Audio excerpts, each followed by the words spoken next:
Hello and welcome to Super Grades. मैं जानता हूं हम सभी लोगों को ना स्पीड बहुत पसंद है and I am big fan of F1 racing. अरे सर, अपन स्पीड की बात क्यों कर रहे हैं?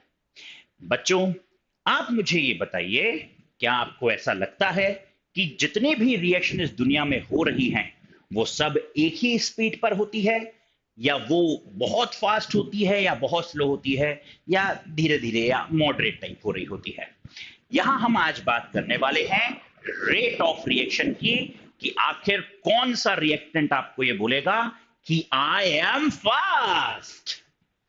तो चलो देखते हैं कौन सा रिएक्टेंट फास्ट रहेगा, कौन सी रिएक्शन फास्ट रहेगी under the topic of today's class, rate of reaction. बच्चों, ये टॉपिक आता है, चैप्टर आपका चैप्टर नंबर 3 है क्लास 12 में, केमिकल काइनेटिक्स। अगर हम केमिकल काइनेटिक्स को डिफाइन करने की कोशिश करें तो ये हम बोलेंगे it is a branch of chemistry obviously which deals with rate of reaction and factors affecting it. अब एक बात आप मेरी आज सुन लीजिए और इसको हमेशा याद रखिएगा।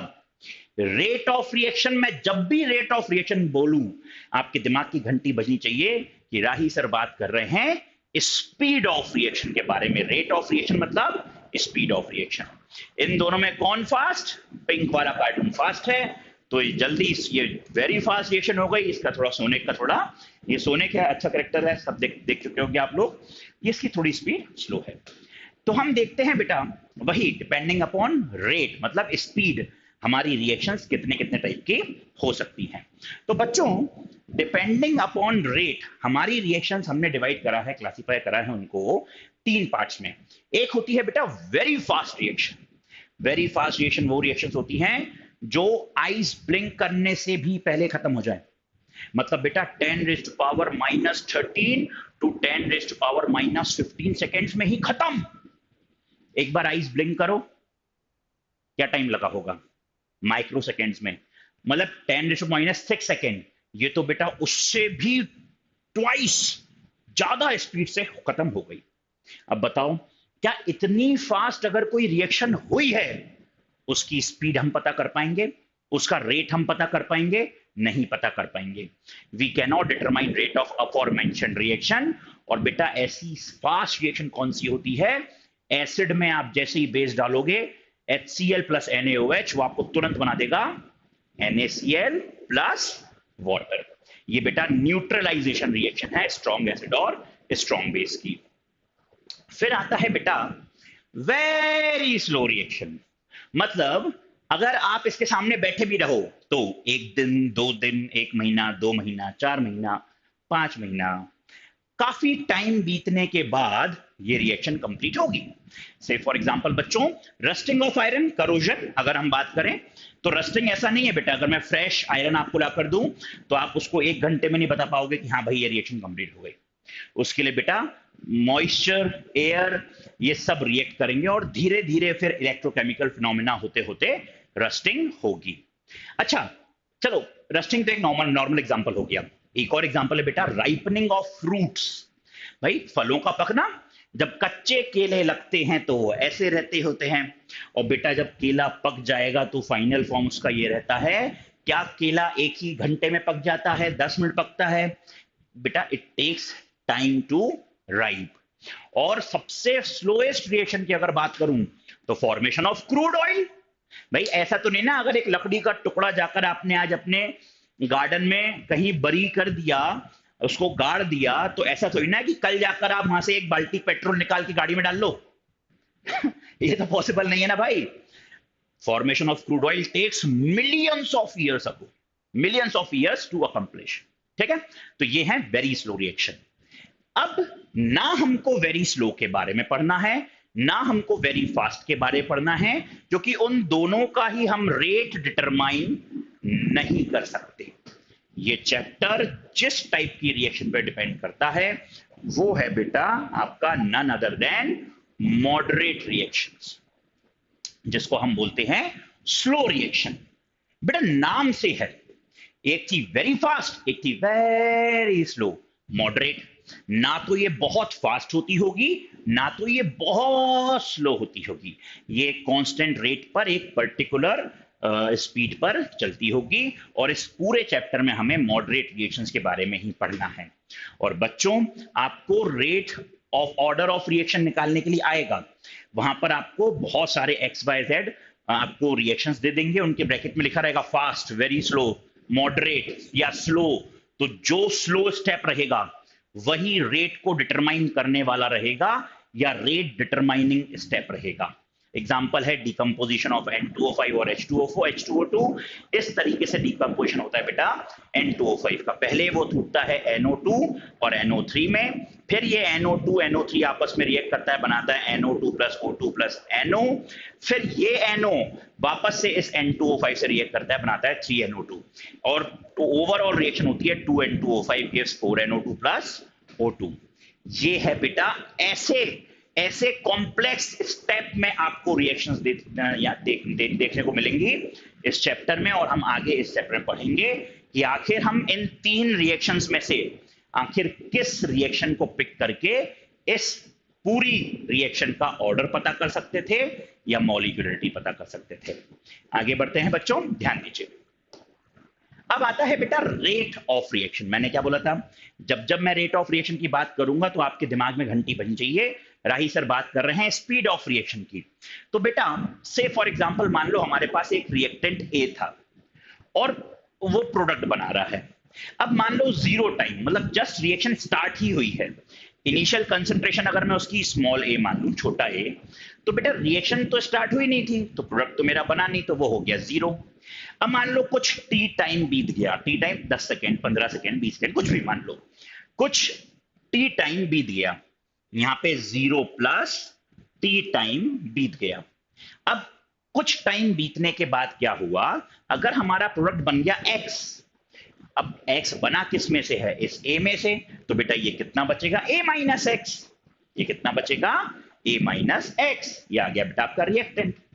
तो अगर अब आपको निकालना है कि भाई rate of decomposition of reactant कितना है, तो रिएक्टेंट डिकम्पोज कितना हुआ भाई, a माइनस एक्स तो बचा है पर डिकम्पोज कितना हुआ, हाँ x डिकम्पोज हुआ ना भाई। हमारे पास में इनिशियल क्या था, a था, बाद में बचा कितना a माइनस एक्स। इसको बेटा ऐसा समझो, मैंने आपको 50 रुपए दिए और मैंने कहा बेटा जाओ 15 रुपीज की एक आइसक्रीम खा के आ जाओ। अब आप बताओ आपके पास इनिशियल कितने पैसे थे, 50, वो हो गया a। आपने आपके बचे कितने 35, वो हो गया a माइनस एक्स। पर आपने खर्च कितना करा 15, वो हो गया बेटा आपका rate of decomposition of reactant. अब जब भी हम रेट की बात करेंगे तो यहां पर बेटा कंसंट्रेशन को डिवाइड करेंगे किससे, टाइम से। सर टाइम कहां से आ गया, चलो मैं बताता हूं कहां से आया है। तुम बताओ rate of change of velocity क्या होता है। अब आप तुरंत कह दोगे sir acceleration. Acceleration is rate of change of velocity. बेटा फॉर्मूला बोलना एक्सेलरेशन का, आप कहोगे sir dv by d t. क्या मैंने rate of change of velocity में कहीं टाइम का जिक्र करा, नहीं करा। जब हम रेट ऑफ चेंज की बात करते हैं तो टाइम के रिस्पेक्ट में करते हैं। वैसे ही बेटा rate of decomposition of reactant की बात करेंगे तो टाइम के रिस्पेक्ट में करेंगे। और यहां जो साइन लगाएंगे बेटा वो साइन रहेगा नेगेटिव साइन। अब वो नेगेटिव साइन मैंने क्यों लगाया है अभी समझाऊंगा बस आधे सेकंड के अंदर। उसके पहले हम पढ़ लेते हैं rate of formation of product. तो बेटा प्रोडक्ट हमारा बना कितना है, प्रोडक्ट भी बना है आपका x, तो वो क्या हो जाएगा dx बाय dt। लेकिन यहां मैं साइन लगाऊंगा पॉजिटिव। अब आप कहोगे सर ये नेगेटिव पॉजिटिव साइन क्या इंप्लाई करता है आखिर, तो बच्चों नेगेटिव साइन आपका ये इंप्लाई करता है कि धीरे धीरे आपकी कंसंट्रेशन, नेगेटिव साइन क्या इंप्लाई करता है, negative sign implies that concentration is, धीरे धीरे क्या हो रही है बेटा, concentration is decreasing, concentration is decreasing. ये बताता है कौन, आपका negative sign. And quite obviously बेटा धीरे धीरे कंसंट्रेशन प्रोडक्ट की बढ़ रही है तो बताए वो किससे रिप्रेजेंट करेंगे उसको, पॉजिटिव साइन से। आ गई बात समझ में, चलो आगे देखो। अब आता है बेटा एक कोई जनरल इक्वेशन मान लेते हैं जिसके लिए हम रेट ऑफ रिएक्शन लिखकर दिखाते हैं। से फॉर एग्जांपल हमारे पास है छोटा ए, मतलब a plus b B give c C plus d D, जहां पर ऑब्वियसली बेटा ये जो छोटा ए, छोटा बी, छोटा सी, छोटा डी जो है वो है बेटा स्टोइशियोमेट्रिक, स्टोइशियोमेट्रिक कोफिशिएंट। वो क्या है? स्टोइशियोमेट्रिक कोफिशिएंट है। ठीक है, अब कैसे लिखेंगे वो ध्यान दो। ये दोनों रिएक्टेंट है तो इनके लिए साइन क्या आना चाहिए? नेगेटिव आना चाहिए। प्रोडक्ट के लिए साइन क्या आना चाहिए? पॉजिटिव आना चाहिए। तो बेटा ये हो जाएगा माइनस, ये हो जाएगा minus 1/a d concentration of A by d t बराबर minus 1/b d concentration of B by d t is equal to plus 1/c d concentration of C by dt is equals to plus 1/d d concentration of D by dt। आ गई बात समझ बच्चों? इस तरीके से हम rate of reaction को लिखते हैं। अब मैं जानता हूं आप लोग कंफ्यूज हो रहे होंगे, सर ये स्टोइशियोमेट्रिक कोएफिशिएंट वाला क्या लफड़ा है। कोई बात नहीं, मत घबराओ, मैं एक एग्जांपल लेकर आया हूं। हमारे पास मान लो देख रखा है N2 plus CH2 gives 2NH3। अब N2 यहां पर है कितने? अगर कुछ नहीं लिखा तो यहां पे 1 मानते हैं अपन। तो बेटा अगर हम रेट ऑफ रिएक्शन लिखेंगे तो क्या रहेगा? Minus D concentration of N2 by dt is equal to minus, ये 3 है स्टोइशियोमेट्रिक कोफिशिएंट है, 1 में जाएगा D concentration of H2 by dt। अब बेटा प्रोडक्ट आ गया तो नेगेटिव साइन मत लगाना, क्या लगाओगे अब तुम? पॉजिटिव साइन लगाओगे। तो is equal to plus 1/2 D concentration of NH3 by dt। ये हो जाएगा बेटा आपका रेट ऑफ रिएक्शन। इस तरीके से आप लिखते हो। ठीक है, चलो आगे बढ़ते हैं। अब आता है रेट लॉ इज इंपॉर्टेंट। अगर आप लोग एनीमे फैन हैं तो आप जानते होंगे ये गोजीटा है, मतलब गोकू और वेजिटा मिलकर फ्यूजन करके गोजीटा बनाया। और अगेंस्ट ऑल ऑड एनिमीज, जितना इंपॉर्टेंट ड्रैगन बॉल सुपर में गोजीटा है उतना ही इंपॉर्टेंट हमारी केमिकल काइनेटिक्स में रेट लॉ है। बच्चों अगर आप रेट लॉ को पहचानना सीख गए तो आप इस चैप्टर पर काबू पालोगे, कब्जा कर लोगे और इसका एक भी क्वेश्चन गलत नहीं करोगे। सर आखिर ये रेट लॉ होता क्या होगा? तो बेटा एक होता है law of mass action, LMA जिसको बोलते हैं। ये आपने क्लास 11th में इक्विलिब्रियम चैप्टर में पढ़ा होगा। नहीं पढ़ा कोई बात नहीं, राही शर्मा ये मान के चलता है उसके बच्चों को कुछ नहीं आता, हम बेसिक से पढ़ेंगे। बेटा लॉ ऑफ मास एक्शन बोलता है कि जो रेट ऑफ रिएक्शन है वो डायरेक्टली प्रोपोर्शनल होता है एक्टिव मासेस ऑफ रिएक्टेंट के। ठीक है, rate of reaction is directly proportional to active masses of reactant. अब ये क्या बला है इसको समझाता हूं मैं। मान लो बच्चों वापस से हमारे पास में एक ए था और वो बना रहा था आपका प्रोडक्ट। मैं जानता हूं आप लोगों को दिक्कत कहां आ रही है। आप लोग यही बोल रहे होगे सर ये active mass, active mass, active mass मतलब क्या? बेटा एक्टिव मास वो कंसंट्रेशन होती है रिएक्टेंट की जो पार्टिसिपेट कर रही है केमिकल रिएक्शन के अंदर। तो active mass is nothing but concentration. It is what? Concentration. ठीक है, तो अगेन से फॉर एग्जांपल हमारे पास रिएक्शन है, ए बना रहा है हमारा प्रोडक्ट। तो बेटा यहां पर जो रेट ऑफ रिएक्शन है वो क्या बोल रहा है? डायरेक्टली प्रोपोर्शनल किसके है? एक्टिव मास ऑफ रिएक्टेंट मतलब कंसंट्रेशन ऑफ रिएक्टेंट के, मतलब ए के। और जब हम इस डायरेक्टली प्रोपोर्शनल साइन को हटाते हैं तो हमेशा एक कांस्टेंट लेते हैं। क्या लेते हैं? वेरी गुड, के लेते हैं, है ना। तो यहां क्या आ जाएगा? R is equal to k concentration of ए। और बेटा ये के क्या हो जाएगा? ये के होगा आपका रेट कांस्टेंट,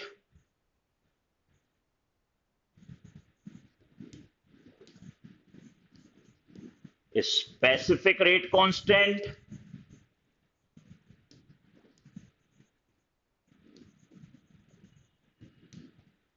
या यही है बेटा आपका वेलोसिटी कांस्टेंट। बेटा किसी भी नाम से पूछ सकता है क्वेश्चन। उसने पास्ट ईयर्स में कॉम्पिटिटिव एग्जाम्स में वेलोसिटी कांस्टेंट के नाम से भी पूछा है, स्पेसिफिक रेट कांस्टेंट के नाम से पूछा है, और रेट कांस्टेंट तो बेटा मोस्ट कॉमन है। पर अब बात आती है सर, अगर कोई मान लीजिए स्टोइकोमेट्रिक कोएफिशिएंट दिया हुआ हो तो उसके लिए, और हाँ पता है इसी को ही कहते हैं रेट लॉ।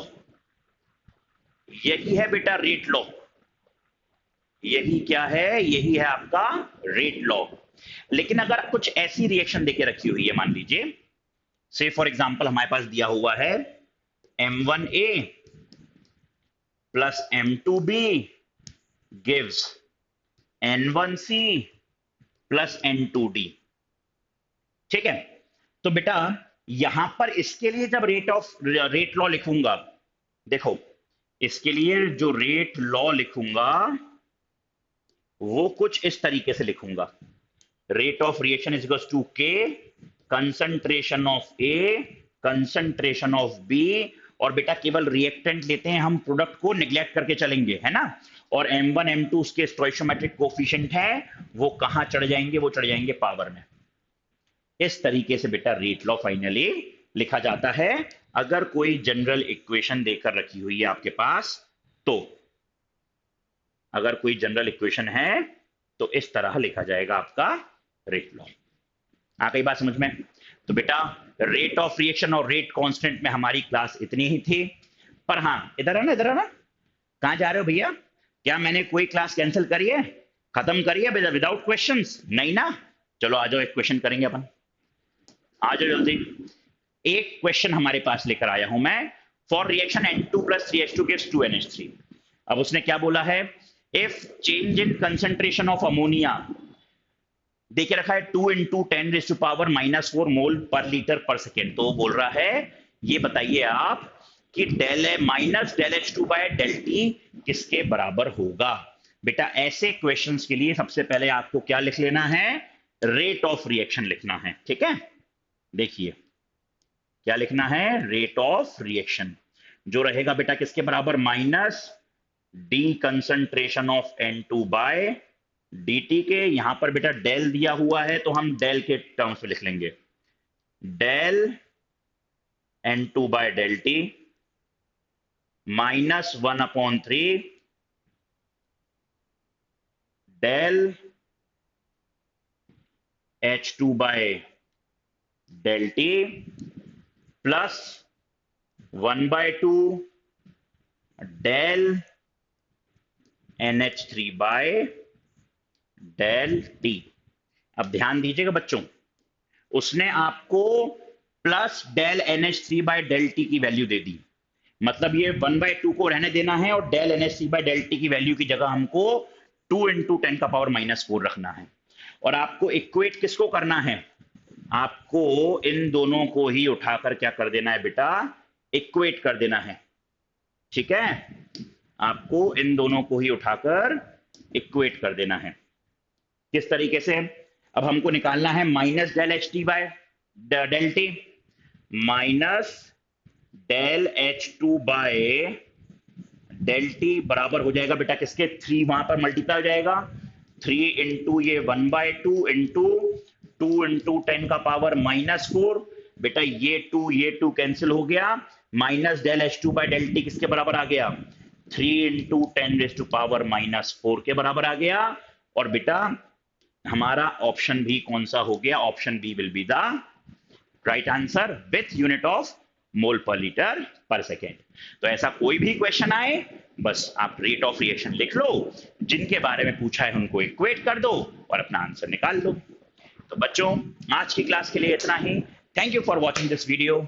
मैं आपके लिए ऐसे ही बहुत सारे वीडियोस लेकर आया हूं, आते रहूंगा, so as to make sure आपके CUET 2025 में 100 परसेंटाइल की बात ही नहीं करता, 100% आ जाए। मिलता हूं आपसे नेक्स्ट क्लास में, टिल देन गुड बाय।